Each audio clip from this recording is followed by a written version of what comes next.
अध्याय 27। फिर से विशालकाय। बाल्टीमोर के बाहरी इलाके में एक पुराने जमाने के घर के सामने एक टैक्सी आकर रुकी। एक 40 वर्षीय, सुगठित, मजबूत, सुडौल नाक नक्श वाला व्यक्ति बाहर आया और ड्राइवर को पैसे देकर उसे विदा किया। कुछ ही देर बाद यात्री पुराने घर के पुस्तकालय में प्रवेश कर रहा था। मिस्टर कैनला, एक बूढ़े आदमी ने उनका अभिवादन करते हुए कहा।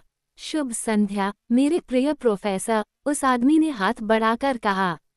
तुम्हें किसने भर्ती किया? प्रोफेसर ने पूछा। एस्मेराल्डा, बूढ़े आदमी ने कहा। फिर वह जेन को इस तथ्य से अवगत कराएगी कि आप यहाँ हैं। नहीं प्रोफेसर, कैनला ने उत्तर दिया, क्योंकि मैं मुख्यतः आपसे मिलने आया था। प्रोफेसर पोटर ने कहा। मैं सम्मानित महसूस कर रहा हूँ। प्रोफेसर, रॉबर्ट कैनला ने बहुत सोच समझकर कहा, मानो वह अपने शब्दों को ध्यान से तौल रहा हो। मैं आज शाम आपसे जेन के बारे में बात करने आया हूँ। आप मेरी आकांक्षाओं को जानते हैं और आपने मेरे मुकदमे को मंजूरी देने की उदारता दिखाई है। Professor Archimedes Q. पोटर अपनी कुर्सी पर बेचैन रहते थे। यह विषय उन्हें हमेशा असहज कर देता था। उन्हें समझ नहीं आता था कि ऐसा क्यों होता है। कैनला एक शानदार जोड़ी थी, लेकिन जेन, कैनला ने आगे कहा, मैं उसे समझ नहीं सकता। वह पहले मुझे एक बात पर टालती है और फिर दूसरी बात पर। मुझे हमेशा ऐसा लगता है कि जब भी मैं उसे अलविदा कहता हूँ तो वह राहत की सांस लेती है। अरे, प्रोफेसर पोटर ने कहा। अरे, मिस्टर कैनला, जेन बहुत आज्ञाकारी बेटी है। मैं जो कहूँगा वह ठीक वैसा ही करेगी। तो फिर मैं अब भी आपके समर्थन पर भरोसा कर सकता हूँ? कैनला ने पूछा। उसके स्वर में राहत का भाव था। जरूर सर, प्रोफेसर पोटर ने कहा। आप इस पर कैसे शक कर सकते हैं? यह युवा क्लेटन है, आप जानते हैं, कैनला ने सुझाव दिया। वह महीनों से इधर उधर घूम रहा है। मुझे नहीं पता कि जेन उसकी परवाह करती है या नहीं, लेकिन उसके शीर्षक के अलावा वे कहते हैं कि उसे अपने पिता से बहुत बड़ी संपत्ति विरासत में मिली है, और यह अजीब नहीं होगा अगर वह आखिरकार उसे जीत लेता है। जब तक कि, और कैनला रुक गया। अरे, मिस्टर कैनला, जब तक क्या? जब तक कि आप यह अनुरोध करना उचित न समझे कि जेन और मैं तुरंत विवाह कर लें, कैनला ने धीरे से और स्पष्ट रूप से कहा।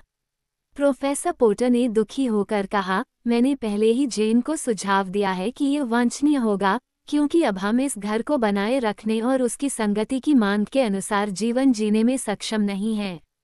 उसका जवाब क्या था? कैनला ने पूछा। प्रोफेसर पोटर ने जवाब दिया। उसने कहा कि वह अभी किसी से शादी करने के लिए तैयार नहीं है, और हम उत्तरी विस्कॉन्सिन के उस खेत में जाकर रह सकते हैं जिसे उसकी मां ने उसे छोड़ा था।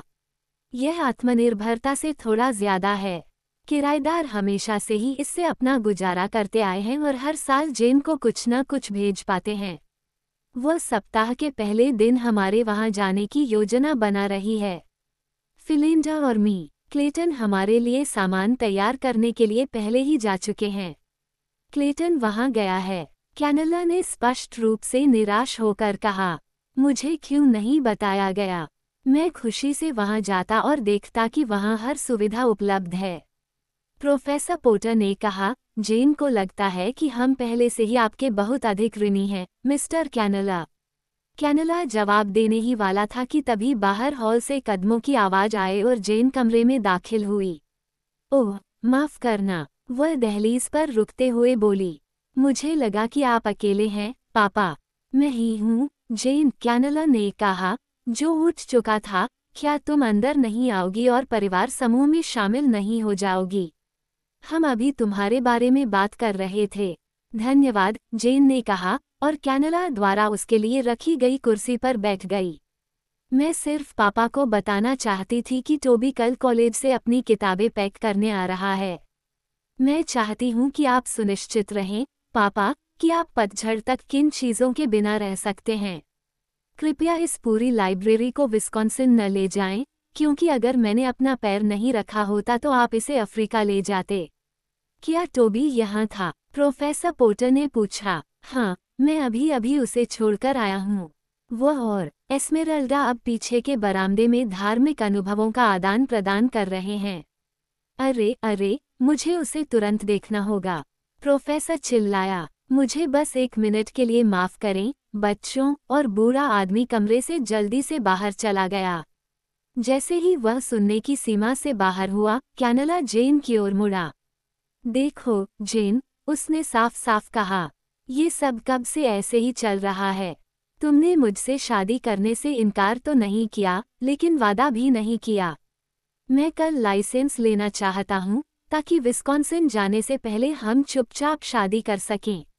मुझे किसी झंझट या परेशानी की परवाह नहीं है, और मुझे यकीन है कि तुम्हें भी इसकी परवाह नहीं है।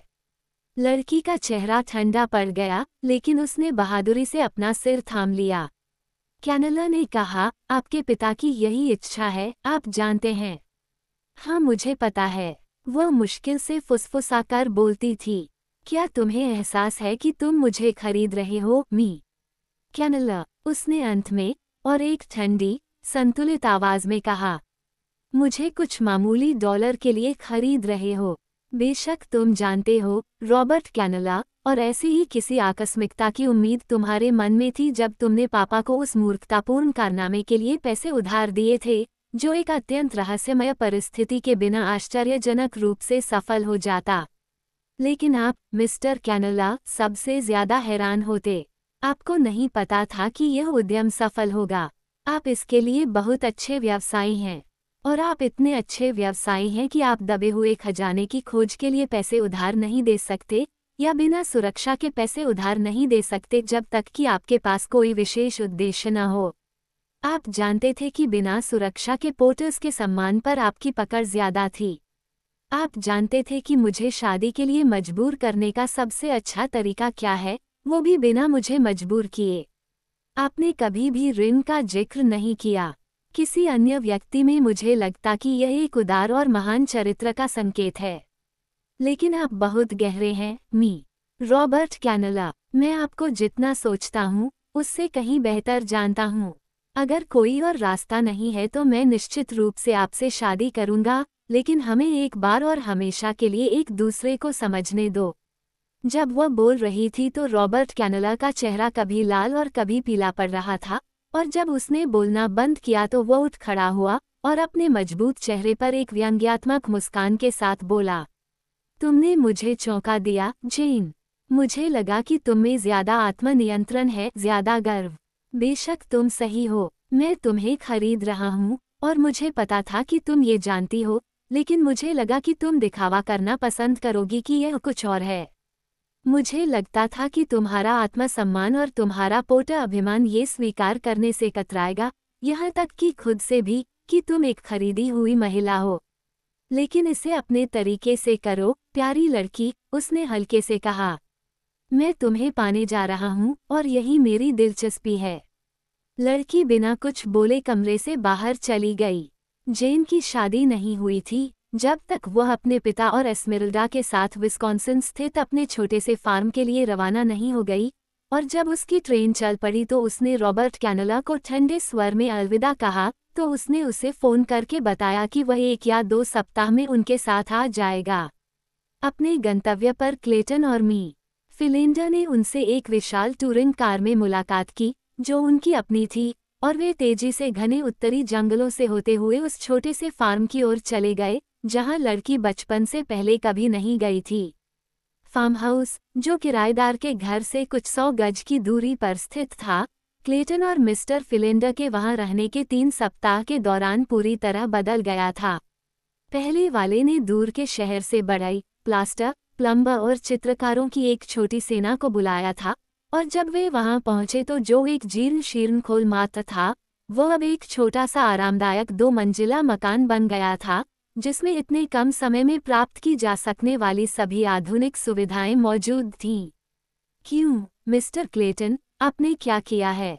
जेन पोर्टर चिल्लाई, उसका दिल अंदर ही अंदर डूबने लगा क्योंकि उसे किए गए संभावित खर्च का एहसास हुआ।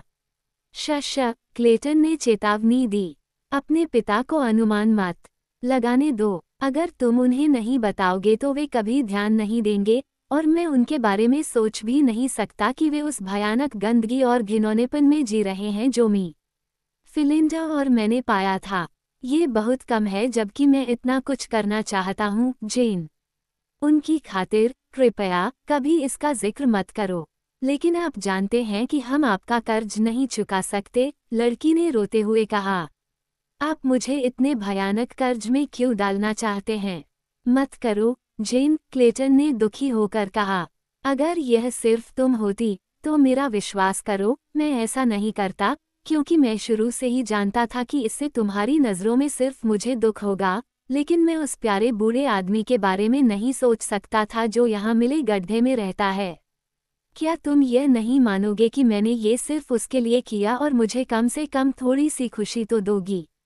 मैं आप पर विश्वास करती हूँ, मिस्टर क्लेटन, लड़की ने कहा, क्योंकि मैं जानती हूँ कि आप इतने बड़े और उदार हैं कि आपने ये सब सिर्फ उसके लिए किया और ओ सेसिल, मैं चाहती हूँ कि मैं आपको वह बदला दे सकूँ जिसके आप हकदार हैं, जैसा आप चाहते हैं। तुम ऐसा क्यों नहीं कर सकती, जेन? क्योंकि मैं किसी और से प्यार करता हूँ। कैनला, नहीं, लेकिन तुम उससे शादी करने जा रही हो। बाल्टीमोर छोड़ने से पहले उसने मुझे ये बात बताई थी। लड़की सिहर उठी। मैं उससे प्यार नहीं करती, उसने लगभग गर्व से कहा। क्या ये पैसों की वजह से है, जेन? उसने सिर हिलाया। तो क्या मैं कैनला से इतना कम वांछनीय हूँ? मेरे पास हर जरूरत के लिए पर्याप्त पैसा है, और उससे कहीं ज्यादा, उसने कड़वाहट से कहा।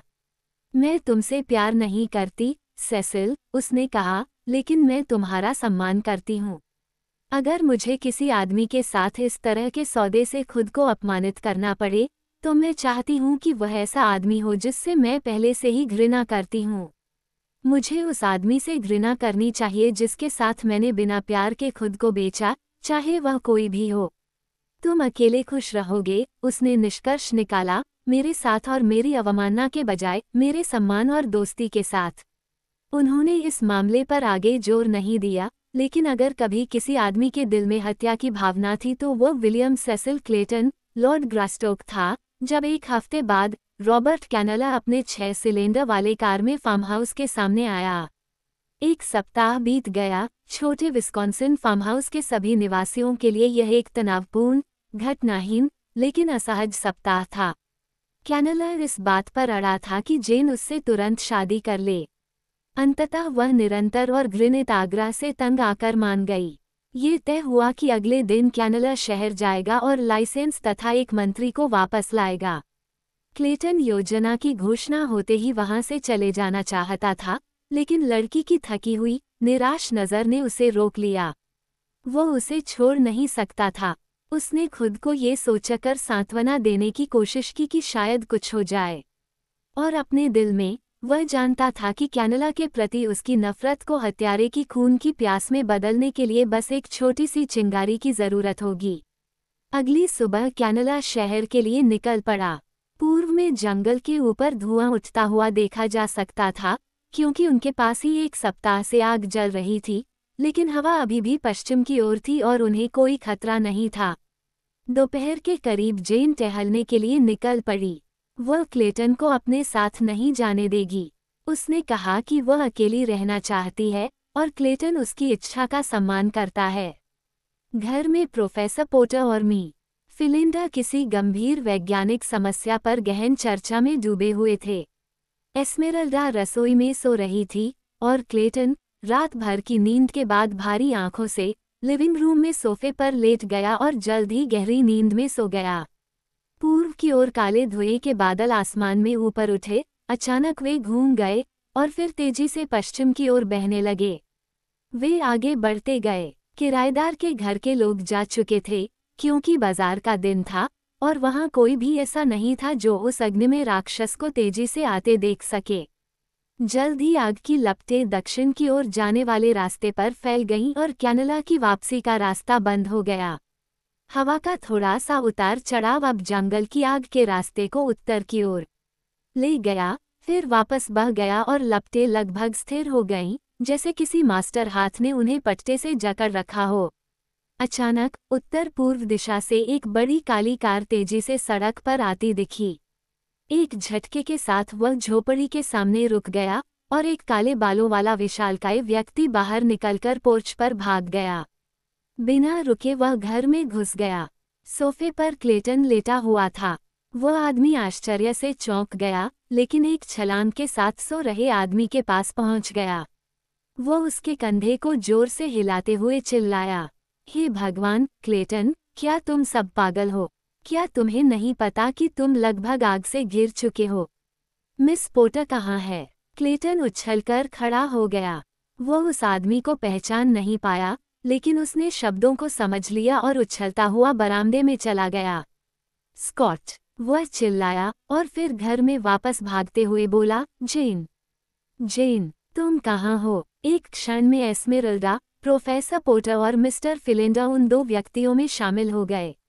मिस जेन कहाँ है? क्लेटन चिल्लाया, एस्मेरल्डा को कंधों से पकड़ लिया और उसे जोर से हिलाया। ओह, गैब्रिएल, मिस्टर क्लेटन, वह टहलने गई है। क्या वह अभी तक वापस नहीं आई?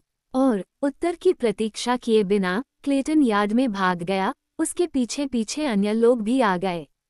वो किस तरफ गई? एस्मेरल्डा के काले बालों वाले विशालकाय ने चिल्लाया। उस सड़क के नीचे भयभीत महिला चिल्लाई और दक्षिण की ओर इशारा किया, जहां गरजती लपटों की एक विशाल दीवार ने दृश्य को अवरुद्ध कर दिया था। इन लोगों को दूसरी गाड़ी में डाल दो, अजनबी ने क्लेटन से चिल्लाते हुए कहा। मैंने एक को देखा था जब मैं गाड़ी चला रहा था, और उन्हें उत्तरी सड़क से यहाँ से बाहर निकाल दो। मेरी कार यहीं छोड़ दो। अगर मुझे मिस पोटर मिल गई तो हमें इसकी ज़रूरत पड़ेगी। अगर नहीं मिली तो किसी को इसकी ज़रूरत नहीं पड़ेगी। जैसा मैं कहूँ वैसा करो, क्लेटन ने झिझकते हुए कहा, और फिर उन्होंने देखा कि वो पतली सी आकृति उत्तर पश्चिम की ओर खुले मैदान को पार करके भाग गई, जहां अभी भी जंगल खड़ा था, आग की लपटों से अछूता। प्रत्येक के मन में यह अप्रत्याशित भावना उभरी कि उनके कंधों से एक बड़ी जिम्मेदारी उतर गई है। अजनबी की इस शक्ति पर एक तरह का पूर्ण विश्वास कि यदि जेन को बचाया जा सका तो वह उसे बचा लेगा। वह कौन था? प्रोफेसर पोटर ने पूछा। मुझे नहीं पता, क्लेटन ने जवाब दिया। उसने मुझे नाम से पुकारा और वह जेन को जानता था, क्योंकि उसने उसके बारे में पूछा था। और उसने एस्मेरल्डा को नाम से पुकारा। उसमें कुछ ऐसा था जो मुझे बेहद परिचित सा लगता था, मिस्टर फिलिंडर ने आश्चर्य से कहा। और फिर भी, भगवान का शुक्र है, मैं जानता हूँ कि मैंने उसे पहले कभी नहीं देखा था। अरे, अरे, प्रोफेसर पोटर चिल्लाया, बहुत ही आश्चर्यजनक। वो कौन हो सकता है, और मुझे क्यों लगता है कि जेन सुरक्षित है, अब जबकि वो उसकी तलाश में निकल पड़ा है? मैं आपको नहीं बता सकता, प्रोफेसर, क्लेटन ने गंभीरता से कहा, लेकिन मैं जानता हूँ कि मेरे अंदर भी वही अजीब सी अनुभूति हो रही है। लेकिन आओ, वह चिल्लाया, हमें खुद ही यहाँ से निकल जाना चाहिए, नहीं तो हमारा रास्ता बंद कर दिया जाएगा। और पार्टी क्लेटन की कार की ओर तेजी से बढ़ी। जब जेन घर की ओर लौटने के लिए मुड़ी, तो वो ये देखकर घबरा गई कि जंगल की आग का धुआं कितना नजदीक दिखाई दे रहा था। और जब वह तेजी से आगे बढ़ी, तो उसकी घबराहट लगभग दहशत में बदल गई, जब उसने महसूस किया कि तेज लपटें तेजी से उसके और झोपड़ी के बीच अपना रास्ता बना रही थीं। अंततः उसे घने जंगल में घुसने और आग की लपटों से बचकर घर तक पहुंचने के लिए पश्चिम की ओर जाने के लिए बाध्य होना पड़ा। कुछ ही समय में उसके प्रयास की निरर्थकता स्पष्ट हो गई, और तब उसकी एकमात्र आशा सड़क पर वापस लौटना और अपनी जान बचाकर दक्षिण की ओर शहर की ओर भागना था। सड़क पर वापस आने में उसे जो 20 मिनट लगे, वो उसकी वापसी को उसी तरह रोकने के लिए पर्याप्त था, जिस तरह से पहले उसकी प्रगति को रोका गया था। सड़क पर थोड़ी दूर चलने पर वह डर के मारे खड़ी हो गई, क्योंकि उसके सामने आग की एक और दीवार थी। मुख्य आग की एक शाखा अपने मूल स्थान से आधा मील दक्षिण की ओर निकलकर सड़क की इस छोटी सी पट्टी को अपने अडिग चंगुल में जकड़ चुकी थी। जेन जानती थी कि झाड़ियों के बीच से जबरदस्ती निकलने का प्रयास करना अब बेकार था। उसने एक बार कोशिश की थी, लेकिन असफल रही। अब उसे एहसास हुआ कि कुछ ही मिनटों में उत्तर और दक्षिण के बीच का पूरा इलाका आग की लपटों से भर जाएगा। लड़की शांतिपूर्वक सड़क की धूल में घुटनों के बल बैठ गई और अपने भाग्य का बहादुरी से सामना करने की शक्ति तथा अपने पिता और दोस्तों की मृत्यु से मुक्ति के लिए प्रार्थना करने लगी। अचानक उसने जंगल में अपना नाम जोर से पुकारते हुए सुना, जेन, जेन पोर्टर। यह आवाज़ जोरदार और स्पष्ट थी, लेकिन एक अजीब आवाज़ में। यहाँ, उसने जवाब में पुकारा, यहाँ, सड़क पर। तभी पेड़ों की शाखाओं के बीच से उसे एक आकृति दिखाई दी जो गिलहरी की गति से झूल रही थी। हवा की एक मोड़ ने उनके चारों ओर धुएं का एक बादल उड़ा दिया और वह अब उस आदमी को नहीं देख पा रही थी जो उसकी ओर तेजी से बढ़ रहा था, लेकिन अचानक उसने महसूस किया कि कोई उसके चारों ओर एक बड़ा हाथ है। फिर उसे ऊपर उठाया गया और उसने हवा के तेज झोंके और कभी कभी किसी शाखा के टकराने का एहसास किया, जैसे वह साथ साथ चल रही थी। उसने अपनी आंखें खोलीं। उसके बहुत नीचे झाड़ियां और कठोर मिट्टी फैली हुई थी। उसके चारों ओर जंगल के पत्ते लहरा रहे थे। वह विशालकाय आकृति जो उसे उठा रही थी, एक पेड़ से दूसरे पेड़ पर झूल रही थी, और जेन को ऐसा लग रहा था कि वह एक सपने में उस अनुभव को जी रही थी जो उसे उस सुदूर अफ्रीकी जंगल में मिला था। ओह, अगर यह वही आदमी होता जिसने उस दिन उसे इतनी तेजी से उलझी हुई हरियाली से निकाला था। लेकिन यह असंभव था। फिर भी पूरी दुनिया में ऐसा कौन था जिसके पास इतनी ताकत और फुर्ती थी कि वह कर सके जो यह आदमी अब कर रहा था। उसने अचानक अपने पास खड़े चेहरे पर नजर डाली और फिर डरकर थोड़ा चौंकी। ये वही था, मेरे जंगल के आदमी। वह बुदबुदाए, नहीं, मैं शायद पागल हो गई हूँ। हाँ, तुम्हारा आदमी, जेन पोर्टर। तुम्हारा जंगली आदिम आदमी अपनी साथी को लेने के लिए जंगल से बाहर आया है। वह औरत जो उससे भाग गई थी, उसने लगभग उग्रता से कहा। मैं भागी नहीं, उसने फुसफुसाते हुए कहा। मैं तभी जाने के लिए राजी होती जब वे तुम्हारे लौटने का एक हफ्ते तक इंतजार करते। अब वे आग के पार एक स्थान पर आ गए थे और वह वापस खुले मैदान की ओर मुड़ गया था। वे दोनों साथ साथ झोपड़ी की ओर बढ़ रहे थे। हवा का रुख एक बार फिर बदल गया था और आग फिर से जलने लगी थी। ऐसा ही 1 और घंटा और वह जलकर खत्म हो जाएगी। तुम वापस क्यों नहीं आए? उसने पूछा। मैं डी अर्नोट की देखभाल कर रहा था। वह बुरी तरह घायल हो गया था। मुझे पता था, वह बोली। उन्होंने कहा कि आप अश्वेतों में शामिल होने गए थे, कि वे आपके लोग थे। वो हंसा। लेकिन तुमने उन पर विश्वास नहीं किया, जेन। नहीं, मैं तुम्हें क्या बुलाऊं? उसने पूछा। तुम्हारा नाम क्या है? उन्होंने कहा, जब आपने मुझे पहली बार जाना था, तब मैं वानरों का टार्जन था। बंदरों का टार्जन, वह चिल्लाई, और वह तुम्हारा नोट था जिसका जवाब मैंने जाते समय दिया था। हाँ, तुम्हें क्या लगता है वह किसका था? मुझे नहीं पता था, केवल इतना कि यह तुम्हारा नहीं हो सकता था, क्योंकि वानरों के टार्जन ने अंग्रेजी में लिखा था और तुम किसी भी भाषा का एक शब्द भी नहीं समझ सकते थे। वो फिर हंसा। यह एक लंबी कहानी है, लेकिन यह मैं ही था जिसने वह लिखा जो मैं बोल नहीं सकता था, और आप डी अर्नोट ने मुझे अंग्रेजी के बजाय फ्रेंच बोलना सिखाकर मामले को और बदतर बना दिया है। आओ, उन्होंने आगे कहा, मेरी कार में बैठ जाओ, हमें तुम्हारे पिता से आगे निकलना होगा, वे बस थोड़ी ही दूर पर हैं। जब वे गाड़ी चला रहे थे तो उसने कहा, तो फिर जब आपने टार्जन ऑफ द एप्स को लिखे अपने नोट में कहा कि आप किसी और से प्यार करते हैं, तो क्या आपका मतलब मुझसे था? हो सकता है, उसने सरलता से उत्तर दिया। लेकिन बाल्टीमोर में, ओह, मैंने तुम्हें कितना खोजा है। उन्होंने मुझे बताया कि अब तक तुम्हारी शादी हो चुकी होगी। कैनला नाम का एक आदमी तुमसे शादी करने के लिए यहाँ आया था। क्या ये सच है? हाँ। क्या तुम उसे प्यार करते हो? नहीं। क्या तुम मुझसे प्यार करते हो?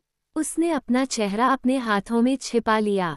मुझे किसी और से वादा किया गया है। मैं आपको जवाब नहीं दे सकती, वानरों के टार्जन, उसने रोते हुए कहा। तुमने जवाब दे दिया है। अब बताओ कि तुम उससे शादी क्यों करोगी जिससे तुम प्यार नहीं करती? मेरे पिताजी को उनसे पैसे लेने हैं। अचानक टार्जन को वह पत्र याद आ गया जो उसने पढ़ा था, और उसका नाम रॉबर्ट कैनला, और उस परेशानी का संकेत जिसे वह तब समझ नहीं पाया था। वे मुस्करा उठे। यदि आपके पिता ने खजाना नहीं खोया होता तो आप इस आदमी कैनला से अपना वादा निभाने के लिए मजबूर महसूस नहीं करते। मैं उनसे मुझे रिहा करने के लिए कह सकता हूँ, और अगर उसने मना कर दिया तो मैंने अपना वादा कर दिया है। वह एक पल के लिए चुप हो गया। कार बेतहाशा गति से उबड़-खाबड़ सड़क पर आगे बढ़ रही थी, क्योंकि आग उनके दाहिनी ओर खतरनाक रूप से दिखाई दे रही थी, और हवा का एक और मोड़ उसे भागने के इस एक रास्ते से भी आगे उग्र क्रोध के साथ बहा सकता था। अंततः वे खतरे के बिंदु से आगे निकल गए और टार्ज़न ने अपनी गति कम कर दी। मान लीजिए मैं उससे पूछूं? टार्ज़न ने हिम्मत करके पूछा। लड़की ने कहा, वह शायद ही किसी अजनबी की मांग को स्वीकार करेगा, खासकर वह जो खुद मुझे चाहता हो। टेरकोज़ ने किया, टार्ज़न ने गंभीरता से कहा।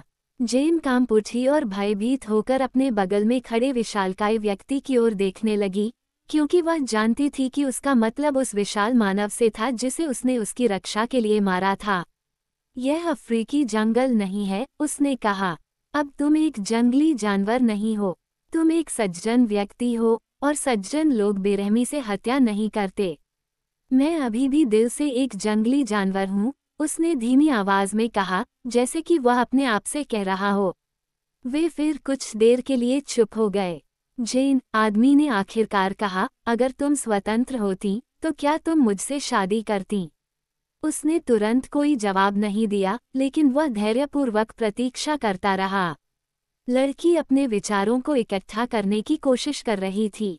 वह अपने पास बैठे इस अजीब प्राणी के बारे में क्या जानती थी? वह अपने बारे में क्या जानता था? वह कौन था? कौन था उसके माता पिता?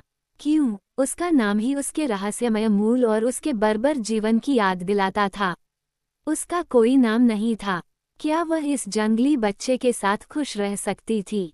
क्या वह अपने पति के साथ कुछ समानता पा सकती थी, जिसका जीवन अफ्रीकी जंगल के पेड़ों की चोटियों पर बीता था, जहां वह भयंकर मानवों के साथ खेलता कूदता और लड़ता था, ताज़ा ताज़ा शिकार के कांपते हुए पार्श्व से अपना भोजन तोड़ता था, कच्चे मांस में अपने मजबूत दांत गड़ाता था और अपने हिस्से को छीन लेता था, जबकि उसके साथी अपने हिस्से के लिए उससे लड़ते झगड़ते और गुर्राते थे? क्या वह कभी उसके सामाजिक दायरे में आ पाएगा? क्या वह उसके दायरे में आने के बारे में सोच सकती है? क्या ऐसी भयानक गलतफहमी में कोई भी खुश रह पाएगा? तुम जवाब नहीं देते, उसने कहा। क्या तुम मुझे चोट पहुंचाने से कतराते हो? मुझे नहीं पता कि क्या जवाब दूं, जेन ने दुखी होकर कहा। मैं खुद नहीं जानती कि मेरा मन क्या है। तो फिर तुम मुझसे प्यार नहीं करती? उसने शांत स्वर में पूछा। मुझसे मत पूछो, तुम मेरे बिना ज्यादा खुश रहोगी। तुम कभी भी समाज की औपचारिक पाबंदियों और रूढ़ियों के लिए नहीं बनी थी। सभ्यता तुम्हारे लिए उबाऊ हो जाएगी, और कुछ ही समय में तुम अपनी पुरानी जिंदगी की आज़ादी के लिए तरस जाओगी, एक ऐसी जिंदगी जिसके लिए मैं भी उतना ही अयोग्य हूँ जितना तुम मेरे लिए। मुझे लगता है कि मैं तुम्हें समझ गया हूँ, उसने शांति से उत्तर दिया। मैं तुमसे आग्रह नहीं करूँगा, क्योंकि मैं खुद खुश रहने के बजाय तुम्हें खुश देखना चाहता हूँ। अब मैं समझ गया हूँ कि तुम एक बंदर के साथ खुश नहीं रह सकते। उसकी आवाज़ में हल्की सी कड़वाहट थी। मत करो, उसने टोका। ऐसा मत कहो, तुम समझ नहीं रहे हो। लेकिन इससे पहले कि वह आगे बढ़ पाती, सड़क पर एक अचानक मोड़ आया और वे एक छोटे से गांव के बीच पहुंच गए। उनके सामने क्लेटन की कार खड़ी थी, जिसके चारों ओर वह समूह खड़ा था जिसे वह कॉटेज से लेकर आया था।